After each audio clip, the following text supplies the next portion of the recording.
अस्सलाम वालेकुम दोस्तों, कैसे हैं आप सब।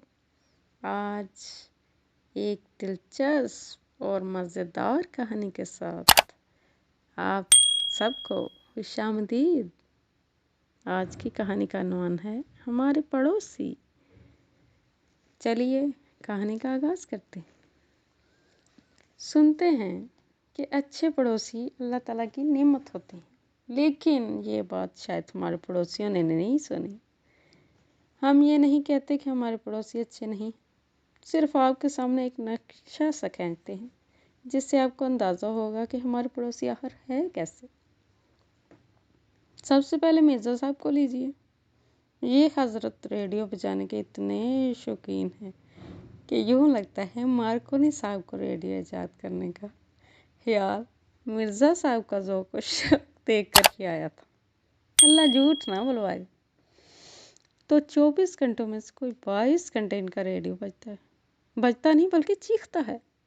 उनको गालबन रेडियो की आवाज़ कम करने का तरीका नहीं मालूम, इसीलिए तमाम मोहल्ले वालों ने अपने अपने रेडियो बेचकर रुई के बंडल खरीद लिए और रुई निकाल निकाल कर कानों में ठूंसते रहते हैं। उनके रेडियो पर दुनिया भर के दूर दराज के रेडियो स्टेशनों से नशर होने वाले प्रोग्राम पूरा मोहल्ला रुई ठूंसने के बावजूद आसानी से सुन सकता है। अलबत्ता करीब खड़े हुए आदमी की आवाज़ नहीं सुनाई देती। मोहल्ले में आधी रात को रौनक में मज़ीद इजाफा उस वक्त होता है जब जमाली साहब के दोस्तों की महफिल जमती। इस महफिल में खूब कहकहे लगाए जाते हैं और उद्यम मचाया जाता है कि तौबा ही भली। कभी कभी उनके दोस्तों में से कोई साहब ताने भी लगाते हैं और इस सारे हंगामे से ये फ़ायदा होता है कि मोहल्ले में रात भर कोई चोर नहीं भटक सकता। इस सारे शोर शराबे पर जलाली साहब अलबत्ता बहुत खफा होते हैं। जलाली साहब कई साल यूरोप में रह चुके हैं और कहते हैं यूरोप के किसी शहर में ये सारा शोर व गुल हो तो फ़ौरन पुलिस आ जाए और इन बदतमीज़ों को पकड़ कर ले जाए। इनका कहना है कि यूरोप में लोग रात 10 बजे के बाद सीढ़ियाँ भी दबे कदमों चढ़ते उतरते हैं ताकि घरों में सोए हुए लोगों की नींद खराब ना हो। लेकिन इसका क्या इलाज? क्या अभी जलाली साहब की मोटरसाइकिल में साइलेंसर यानी शोर कम करने वाला आला तो है ही नहीं। नतीजा ये है कि हजरत जब मोटरसाइकिल पर सवार होकर आते जाते हैं तो फट फट फट फट फट फट फट करके एक ऐसा कान फाड़ देने वाला शोर सुनाई देता है कि कब्र में मुर्दे भी सुन लें तो हड़बड़ा कर उठ बैठे। गड़बड़ तो ज़रूर हमारा जी चाहता है कि उनसे पूछें कि अगर ऐसी मोटरसाइकिल यूरोप के किसी शहर में चलाई जाए तो क्या हो? क्या वहाँ पुलिस ऐसे बदतमीजों का नाम देती है? नाजुक साहब भी मज़े के आदमी, इन्हें जानवर पालने का शौक है। इनके घर के बाहर एक बकरा, 2 भैंसें, एक हिरन बंधा रहता है।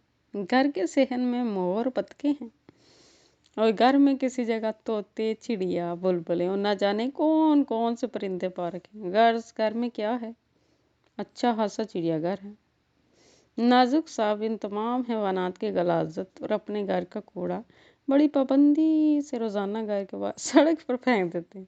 वो फिर शिकायत करते हैं कि शहर में गंदगी बड़ी बढ़ती जा रही है, लोग सफाई का ख्याल नहीं करते वगैरह वगैरह। हमारे एक और पड़ोसी तोफैली साहब की आदत ये है कि अक्सर ही चीज़ें उधार मांगते हैं। मसलन इस्त्री, अखबार, झाड़ू, बर्तन, किताबें, थोड़ी सी चाय की पत्ती, ज़रा सा आटा, सिर्फ एक अंडा, मामूली सा नमक, चुटकी भर काली मिर्च वगैरह वगैरह। और बेचारे अक्सर वापस करना भूल जाते हैं। एक दफ़ा वो हमारी एक बिजली की इस्त्री कई दिन तक इस्तेमाल करते रहे और हम बड़ी मुश्किल से मांग कर वापस लाए तो अगले दिन मौजूद हुए और कहा हमारी इस्त्री वापस कीजिए। हासी मगजमारी के बाद इन्हें याद आया कि वो इस्त्री उनकी नहीं असल में हमारी ही थी और काफ़ी अरसे से उनके घर में रहने की वजह से इन्हें अपनी लगने लगी थी। वाह सुभान अल्लाह। हमारे पड़ोसियों की फ़हरिस्त खासी लंबी है और इन सब की दिलचस्प आदत बयान की जाएं तो दफ्तर के दफ्तर बढ़ जाएं, लेकिन हम ये सोच कर इस मजमून को ख़त्म करते हैं कि हम भी तो किसी के पड़ोसी हैं, हो सकता है इनको भी हमसे कोई शिकायतें हों। اگرچہ ہم پوری کوشش کرتے ہیں کہ کسی پڑوسی کو ہماری وجہ سے کوئی تکلیف نہ ہو، کیونکہ ہمارے پیارے نبی حضرت محمد صلی اللہ علیہ وآلہ وسلم کا فرمان ہے، جس شخص کی شرارتوں سے اس کے پڑوسی محفوظ نہ ہو وہ مومن نہیں۔ دوستو، امید ہے آپ وہ سب نہیں کرتے ہوں گے جو ہمارے پڑوسی کرتے ہیں۔ اس کے ساتھ ہی کہانی کا اختتام کرتے ہیں، پھر نئی کہانی کے ساتھ انشاءاللہ کسی دن حاضر خدمت ہوں گے۔ اجازت دیجیے، اللہ حافظ۔